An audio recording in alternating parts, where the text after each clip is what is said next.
Hi everyone! We are going to get started with Cooking Club today. We are making a lazy lasagna, which is, we use ravioli instead of all the layers of lasagna noodles.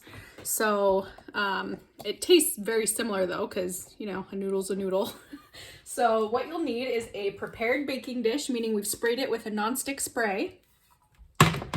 You'll need your frozen ravioli, and we're gonna leave them frozen. If you have already thawed yours out before you start this, that's okay. You'll just have to adjust the cooking time. This is about a 45-minute bake with the frozen. So you might want to go, like, if you do have thawed ravioli, you might wanna go for like 20 minutes or so, uncovered. We're gonna cover ours. We'll need 2 cups of mozzarella. This looks like a ton, but it's the really finely shredded. So this is actually only 2 cups that I measured out. And it should be roughly the whole bag. I think it might be off by a little bit, but it's pretty much the entire bag. Then you're gonna need your jar of pasta sauce. And then a couple other items. You will need a sheet of aluminum foil if you have your ravioli frozen, like what I will have. And then you'll need a 1 cup measuring cup, and then like some sort of spatula or something to help spread sauce. And another item, this is optional if you have any of this in your fridge, the you know, spaghetti parmesan, stuff like this. You can use that at the end for topping. Tastes pretty good, but you don't have to use it by any means. I have it in my fridge, so I'm just gonna sprinkle some on. But the 3 items you will be getting is the cheese, the ravioli, and the sauce. So we're gonna get started. Oh, and we do want our oven to be heated to 400 degrees today. Mine is at 313 right now, so by the time I finish this, it should be there. So first thing is we're gonna open our frozen lasagna.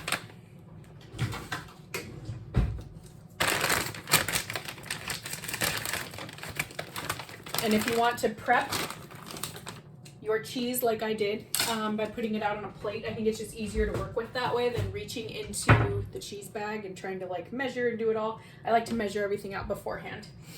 So our first step, well, second step after we got our ravioli prepped, is we're going to go for about 3/4 of a cup of sauce, and we're gonna spread that into the bottom of our baking dish. So there I'm at 1/2 cup, that's about 3/4.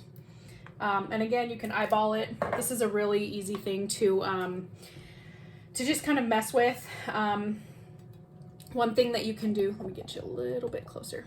One thing you can do is, if you want to add Italian seasoning, there's already going to be seasoning in the sauce, but like Italian seasoning or oregano or anything like that, that would be pretty tasty. So go ahead and just spread your sauce around. If you do decide to make this again on your own, you could also add like a layer of ground beef or, you know, some sort of meat that you like. Spinach is always good in lasagna. I love like ricotta and spinach. So you could just mess with it. This is one of those things that's super easy to adapt and just add things to and kind of customize it. So now we get to the ravioli. We've got a whole bag of them. We're just gonna take one and we're gonna put it the poofy side up. Okay, so the flat side's gonna go on the bottom of the baking dish, and the poofy side is gonna go up. So all we're gonna do is just start layering them all the way around. Whoops, that one just took a dive. All right, so my glass dish fits about 4 across. So I'm just gonna keep going in that order.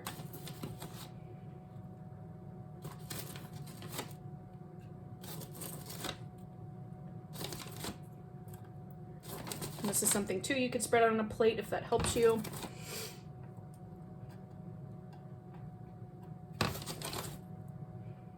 And all we're gonna do is continue layering. I don't know if any of you have ever made a lasagna. It's quite the lengthy process, which is why I like this, because it still tastes amazing.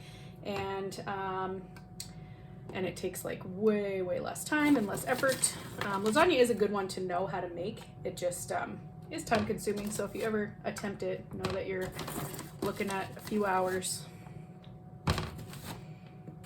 All right, 1, 2, 3, 4, 5, 6. 6 by 4. I've got 24 ravioli laid across here. So what I'm gonna do now is I'm just gonna start sprinkling cheese. And this is where you would, if you wanted to add oregano or something, you could do a layer of Italian seasoning or oregano or anything like that.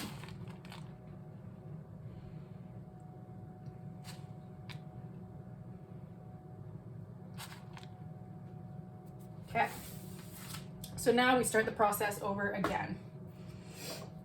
We're gonna go with some sauce, and you're gonna wanna be mindful of where you spread it, or where you kind of drop it out of your cup, because you're not gonna, it's gonna pick up the cheese, so you're not gonna be able to spread it as easily.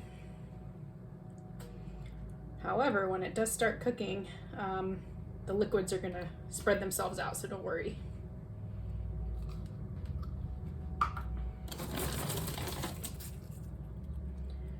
Now we layer again.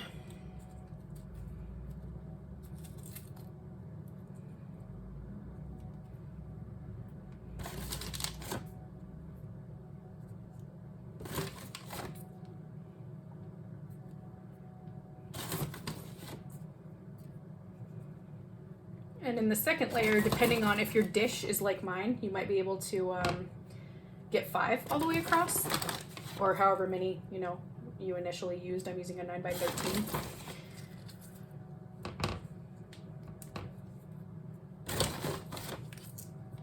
And then with the remaining, what I'll do is, I think I'll have just a few left. I'll sprinkle them across the top, because I really don't want to put like 10 ravioli back in my freezer.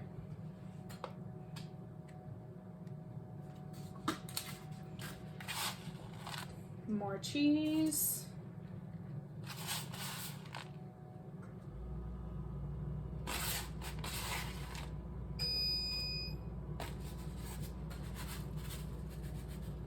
Okay, so there's all my cheese, and then I'm gonna take, before I do my last pasta, I'm just gonna put, or sorry, my last of the sauce. I'm just gonna kind of stagger some of these where there might be a few holes from the poofy side being up.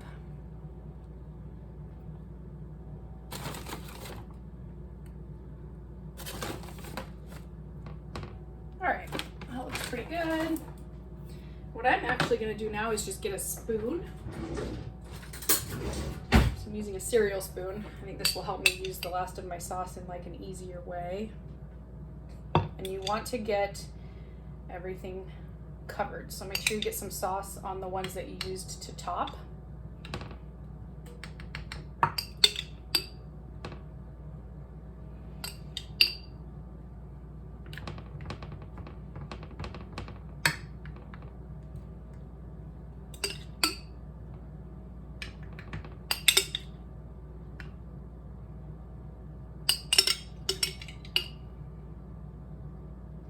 Like I said, this is going to get melty in there, so you don't have to worry if not everything's covered. We're covering it with aluminum foil, so that's going to help keep some of that moisture in, and it will allow all of these little buddies to thaw, and everything's going to get melty and saucy. So my oven just went off. I'm ready at 400 degrees. My last step will be tearing this, and then I'm going to sprinkle a little bit of this parm. If you, well, that's the big side.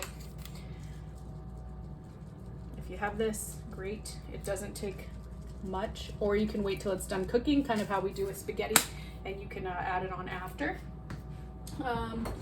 Like I said, if you have oregano or Italian seasoning, you can do some sprinkles of that. Your sauce is going to have some seasoning. I really love spaghetti sauce and pizza sauce with oregano. Tastes super good. So now I'm gonna measure this out, and we're gonna cover it. Oh, let me get a picture or a close up. That's what mine looks like before we're going in the oven. So yeah, now we'll go ahead and cover it.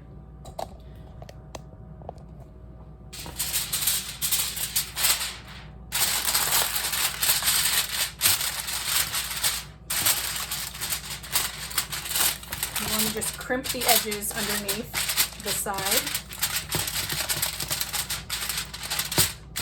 so that it has a nice tight seal. Okay, so now what we're gonna do is this goes in for 30 minutes at 400, and then we're going to take it out, uncover it, and put it back in for about 15 minutes to let it get super, the cheese gets a little browned on top, and it's just really, really good. So right now, 30 minutes at 400 degrees, and I will see you shortly. All right, it has been 30 minutes. If you listen, you can hear it sizzling. So let's uncover this bad boy and see what we've got. Be very, very careful on this step. Your dish is going to be very hot, whether you used glass or like a aluminum or nonstick. So just be super careful. If you want to get a fork, I'll actually show you.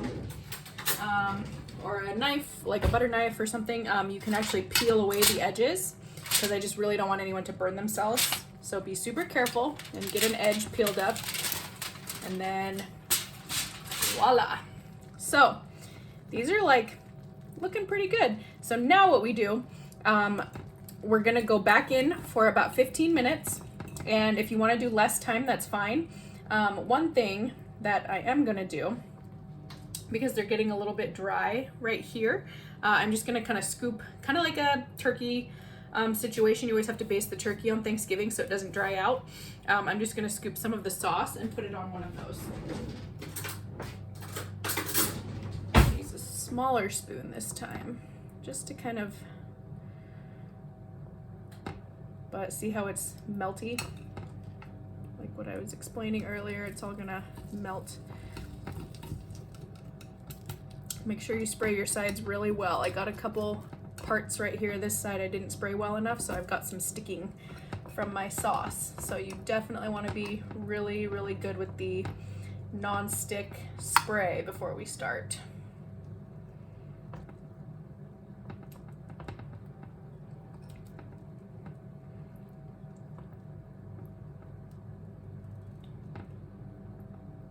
All right, I think everything's got a little bit of sauce on it at this point. So now we're gonna go back in for roughly 15 minutes. You can check it at 10, and I'll let you know when I take it out. But I will be setting the timer for 15, but checking at 10. So very, very careful as we go back into the oven. Get the help of an adult if you need it.